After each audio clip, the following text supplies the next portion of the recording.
Caitlin Clark Mm-hmm. and I'm a fan. Angel Reese, right? Yeah. They're going back and I'm a forth. fan of both. And Jamil Hill says by the time Angel Reese is done, she's going to be the Michael Jordan of WNBA. She said about Angel Reese? She said Angel Reese, by the time she retires, can you pull up this quote? She said, by the time she retires, she will be the MJ of, go to Jamil Hill, type in Jamil Hill, yeah. She says, by the time she retires, Jamil Hill has made a bold prediction that Angel Reese will become the MJ of the WNBA by the time she retires. That's what she said. Something is happening in the WNBA, and it's not the kind of story that gets wrapped in neat press releases or honest injury updates.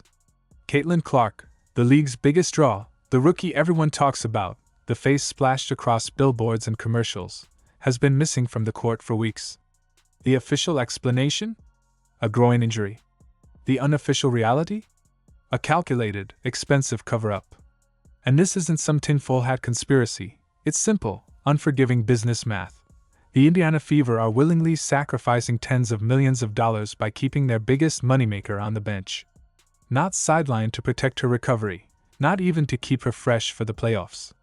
No, this is something deeper, stranger, and far riskier. Because healthy, thriving franchises don't throw away revenue on this scale. They protect their stars, not hide them. Yet here we are, with the most marketable player in women's basketball sitting on the sidelines while the organization bleeds cash. Which begs the question, what's happening behind the curtain that's worth losing over $20 million to keep her silent and invisible on the court? Clark isn't just another rookie, she's a one-woman economy. When she plays, the numbers spike in every category: ticket sales, merch sales, viewership, sponsorship deals, social media engagement. Before her injury, Indiana Fever tickets averaged $127 per seat. The second she vanished from the lineup, those same seats dropped to $74, a crushing 42% drop overnight. And that's just pricing. With Clark, games draw 17,000 fans. Without her, attendance plummets to around 8,500. That's over $1.5 million lost in ticket sales per home game, not including food, drinks, parking, merchandise, and all the sponsorship exposure that evaporates with the smaller crowd. Multiply that by the 13 games she's missed, and the total loss pushes dangerously close to $20 million for any sports franchise, especially in the WNBA. That is a staggering hit. No team takes that kind of blow unless the alternative is even more dangerous. This isn't a situation where a medical team is simply being cautious. This is a deliberate, strategic act. And the more you follow the timeline, the more the pieces start to click into place. Earlier in the season, Clark took hits, got banged up, and still hit the floor without delay. There was no talk of multi-week ramp-up periods or careful monitoring. She got cleared and she played. Now, with scans showing no new damage, suddenly she needs to regain rhythm and build strength before returning. The excuse doesn't match the facts. ESPN's Holly Rowe reported that specialists found no additional damage, none. Yet the team's tone has shifted from confident to guarded, from transparent to evasive. That shift didn't happen randomly. It lined up almost perfectly with another event that slid quietly under the radar: the sudden, unexplained exit of veteran player Dana Bonner. Just 9 games into the season, Bonner left the Fever for personal reasons. No long goodbye, no farewell tribute, just gone. 2 weeks later, she signed with the Phoenix Mercury. The timing is suspicious enough on its own, but it becomes even more glaring when you realize which game loomed on the schedule right after Clark's disappearance: the Fever vs. Mercury matchup.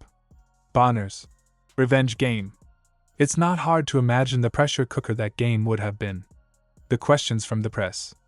The speculation from fans. The potential for uncomfortable truths to spill out in a single interview. And with Clark as the team's biggest star, she would have been the one everyone approached for comment. The Fever's solution? Keep her out.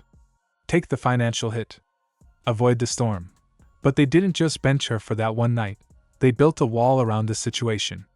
They extended her absence, created vague and ever-changing injury protocols, and stretched the recovery timeline far past what her medical results justified. The strategy wasn't to protect her body, it was to protect the organization from whatever fallout might have come from that moment in the spotlight. The contradictions are hard to ignore. The Fever claims she's still too fragile for basketball, Yet she's seen on camera participating in a charity soccer event, running, pivoting, kicking, and stretching, all actions that use the same muscle groups supposedly under careful rehab. Any real groin injury would make those movements painful and risky. So which is it? Is she too hurt to play, or is the injury a convenient shield? Meanwhile, the team keeps her visible. She's on the bench, traveling with the squad, smiling for the cameras, high-fiving teammates, enough to reassure fans and sponsors that she's still part of the picture, but never in a position to answer real questions. She's been repositioned from player to brand asset, from the engine driving the team's wins to the face that keeps future ticket sales alive. Even head coach Stephanie White's language has transformed. Earlier in the season, her updates on Clark's status were blunt and confident. Now, every sentence is wrapped in PR gloss. Keeping things internal, navigating the situation, building cadence. None of it says anything concrete, but it sounds official enough to pass as an answer. She's no longer giving injury reports, she's managing a crisis narrative. And that's exactly what this is, crisis management, not sports medicine.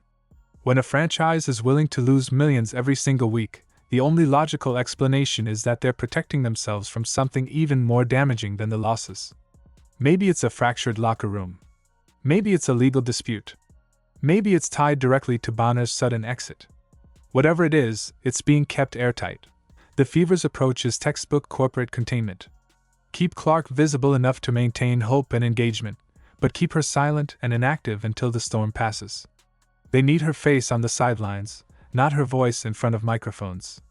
The illusion is that everything is fine, her smiling at fans, her cheering for teammates. But the reality is that she's been turned into a buffer, a shield, and a carefully controlled image while the organization plays the long game. Zoom out, and the numbers become the most damning evidence of all. Over $20 million in direct and indirect revenue has been sacrificed already. No sports team in its right mind does that for a minor injury. No marketing department agrees to bench the most marketable player in the league without a calculated reason. This isn't bad luck, it's a choice. A deliberate, strategic choice to lose big now to protect something they believe could destroy them if it came out. The chilling part? If they're willing to take that hit to hide this, what else have they hidden? Caitlin Clark was supposed to be the spark that changed women's basketball forever. Instead, she's become the centerpiece of a slow, deliberate PR chess game. She's not being protected from injury, she's being protected from the spotlight at the wrong time. And when silence costs this much, you know the truth they're hiding is even more expensive.